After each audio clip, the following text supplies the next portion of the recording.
Hello students, welcome to my YouTube channel Sahaj classes. तो आज इस वीडियो में हम देखेंगे कि सब्स्टिट्यूशन न्यूक्लियोफिलिक बाईमोलिक्यूलर रिएक्शन क्या होती है, मींस SN2। इससे पहले हमने देखा था कि SN1 क्या होती है। सबसे पहले हमने देखा था कि सब्स्टिट्यूशन न्यूक्लियोफिलिक रिएक्शन क्या होती है।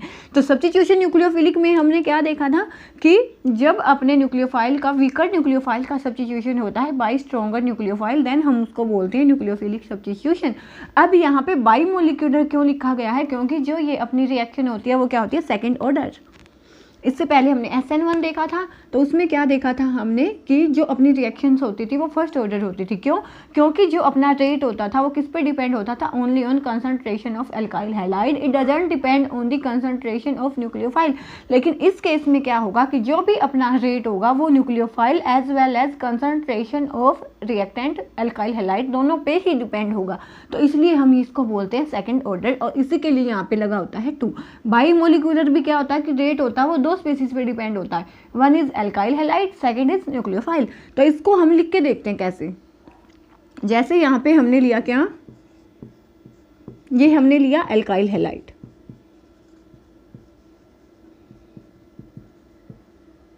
और यहाँ पे हमने लिया अपना न्यूक्लियोफाइल। तो यहाँ पे क्या होगा, होना तो इसमें भी यही है कि यहाँ से ये जाएगा और यहाँ से ये आएगा, ROH प्लस में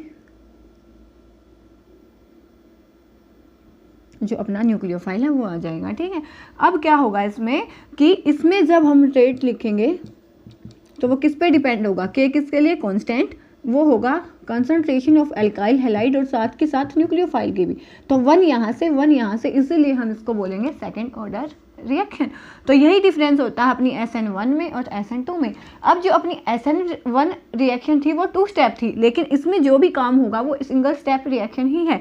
तो इसमें क्या क्या पॉइंट्स हम लिख सकते हैं? First is it depends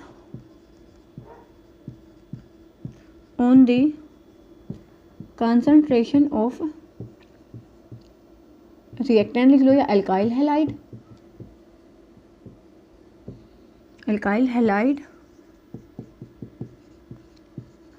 as well as concentration of nucleophile, दोनों पे डिपेंड होगा। तो इसीलिए अपना ये सेकेंड ऑर्डर भी होता है। पहली बात तो थी ये। अब सेकेंड क्या था इसमें? वो अपना 2 स्टेप मैकेनिज्म थी। ये क्या है? Single step mechanism, single step mechanism.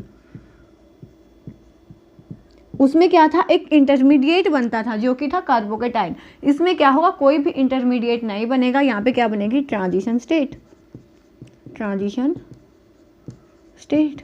मतलब जो अटैक होगा न्यूक्लियोफाइल का और जो लिविंग ग्रुप वहाँ से जाएगा वो दोनों ही सिंगल स्टेप में होंगे।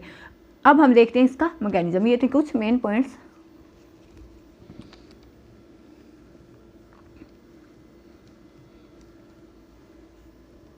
तो हमने लिया क्या? ये अपना एल्काइल हैलाइड, सिंपल। तो हमें इसमें क्या दिखाना होता है कि 1 ग्रुप अबव द प्लेन, कि जो अपनी साइड आता हुआ दिखाई देता, 1 इज बिलो द प्लेन, मतलब जो पीछे, जैसे ये अपना हाथ है प्लेन माने, तो इस साइड जो अपनी साइड आता हुआ दिखाई देता है उसको हम अबव द प्लेन बोलते हैं, जो बैक साइड होता है उसको हम बोलते हैं बिलो द प्लेन। और यहाँ पे अपना क्या लगा हुआ? Leaving group. तो इसमें क्या होगा? प्लस में है OH। तो इसमें क्या होगा? जैसे ही ये लिविंग ग्रुप यहाँ से लीव करेगा तो ये बैक साइड से आएगा और इसके साथ ही अटैक करेगा। इसमें इंटरमीडिएट कोई भी नहीं बनेगा। बनेगी तो क्या? Transition state.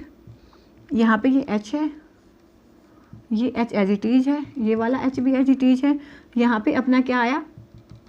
OH, bond formation हुई है, और ये वाला जो बॉन्ड है वो डिसोसिएट होगा 1 स्टेप में।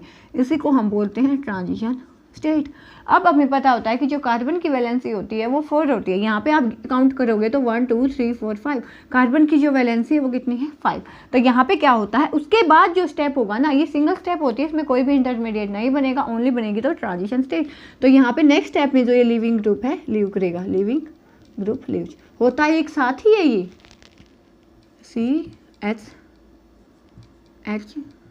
H और OH, और साथ में ये लिविंग ग्रुप है, ये निकल जाएगा। कोई भी इंटरमीडिएट इसमें नहीं बनेगा, बनेगी तो ट्रांजिशन स्टेट।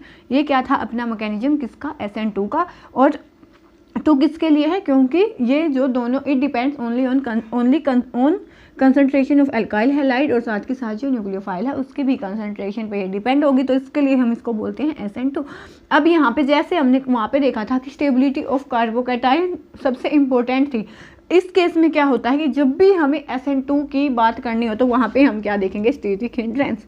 तो इसमें एक पॉइंट आपको हमेशा ही याद रखना है, स्टीरिक हिंड्रेंस सेंसिटिव। ये जो अपनी रिएक्शन होती है वो स्टीरिक हिंड्रेंस सेंसिटिव होती है। मतलब क्या है कि इसको स्टीरिक हिंड्रेंस नहीं चाहिए, इसको बिल्कुल क्योंकि यहाँ पे देखो पहले इसके पास 4 बॉन्ड्स बने हुए हैं और पीछे से न्यूक्लियोफाइल को भी आना है। अगर यहाँ पे हमने बिल्कुल बड़े बड़े ग्रुप लगा लिए तो इसके आने की तो जगह ही नहीं बचेगी ना। जब इसके आने की जगह नहीं होगी तो ये क्यों अटैक करेगा। अब जब यहाँ पे हमने छोटे छोटे ग्रुप लगाए हैं तो ये इजीली आ पाएगा, तो आना भी चाहेगा ये। अगर हमने यहाँ पे भीड़ भाड़ मचा दी तो ये नहीं आना चाहेगा। अब हम देखते हैं इसकी जो रिएक्टिविटी है वो कैसे कैसे होगी। बस आपको ये पॉइंट माइंड में हमेशा बनाना है कि SN1 के केस में हम कार्बोकैटायन की स्टेबिलिटी देखते हैं और SN2 के केस में हम स्टीरिक हिंड्रेंस देखते हैं। बस इनसे आप हर टाइप के क्वेश्चन है वो सोल्व कर पाओगे। Steric hindrance sensitive. अब हम देखते हैं कैसे, जैसे हमने वहाँ पे एग्जांपल लिया था अब वहाँ पे भी देंगे। जैसे यहाँ पे देखो CH और यहाँ पे हमने लिया ये। उसके बाद सेकंड क्या है, एक हाइड्रोजन को हमने मिथाइल से डिस्प्लेस किया है X। अब सेकंड वाले को किया है, अब थर्ड वाले को भी कर दिया, यहाँ पे लिख लेते हैं।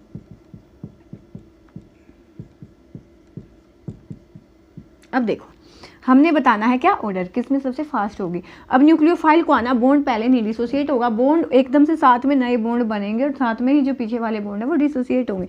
एक तो न्यूक्लियोफाइल यहाँ से आएगा, पीछे से आना इसको, एक यहाँ से आएगा, एक यहाँ से आएगा और यहाँ से जाएगा। तो देखो यहाँ इसको भीड़ भाड़ क्रिएट करने के लिए 3 इतने बड़े बड़े जो मिथाइल होता है वो एक बल्कि ग्रुप होता है, 3 बल्कि ग्रुप पहले से ही लगे हुए हैं, तो न्यूक्लियोफाइल का आना इतना इजी नहीं होगा। तो जो ये रिएक्शन होगी वो होती ही नहीं है किसमें, SN2 के केस में जो टर्सरी है वो रिएक्शन नहीं देगा। ऐसा ही जो सेकेंडरी है वो भी नहीं देता, बहुत ही कम चांस होते हैं, जिन 1-2 केसेज ही ऐसे एक्सेप्शनल केसेज होते हैं जिनमें जो सेकेंडरी हैलाइड होता है अपना वो क्या देगा, SN2 रिएक्शन देगा, तो ये भी नहीं देता। अब यहाँ पे एक ही एल्काइल ग्रुप है जो स्टीरिक हिंड्रेंस को बढ़ाएगा, तो इनकी बजाय, इन दोनों की बजाय यहाँ पे रिएक्शन होती है, यहाँ पे कोई भीड़ भाड़ नहीं है, तो ये सबसे फास्ट होगी। तो इसमें जो ऑर्डर होगा वो क्या होगा, सिंपल एल्काइल अपना सबसे टॉप पे जाएगा, देन प्राइमरी, देन सेकेंडरी, और जो टर्सरी है वो तो अपना देगा ही नहीं। ये किसका ऑर्डर है, SN2 का। अब हम SN1 का ऑर्डर देखें तो क्या था, टर्सरी सबसे ज़्यादा, सेकेंडरी और जो प्राइमरी और जो सिंपल थे वो ये दोनों रिएक्शन नहीं देंगे, क्योंकि उसमें स्टेबिलिटी ऑफ कार्बोकैटायन देखा था और इसमें हमने देखा स्टीरिक हिंड्रेंस सेंसिटिव। तो ये थी अपनी SN2 रिएक्शन। तो यहाँ पे अपनी nucleophilic substitution SN1 and SN2 तीनों बिल्कुल अच्छे से हो गई हैं। कोई डाउट है तो आप कमेंट सेक्शन में पूछ सकते हैं, नहीं तो नेक्स्ट वीडियो में मिलेंगे नेक्स्ट टॉपिक के साथ। तब तक के लिए धन्यवाद। Thanks for watching my video.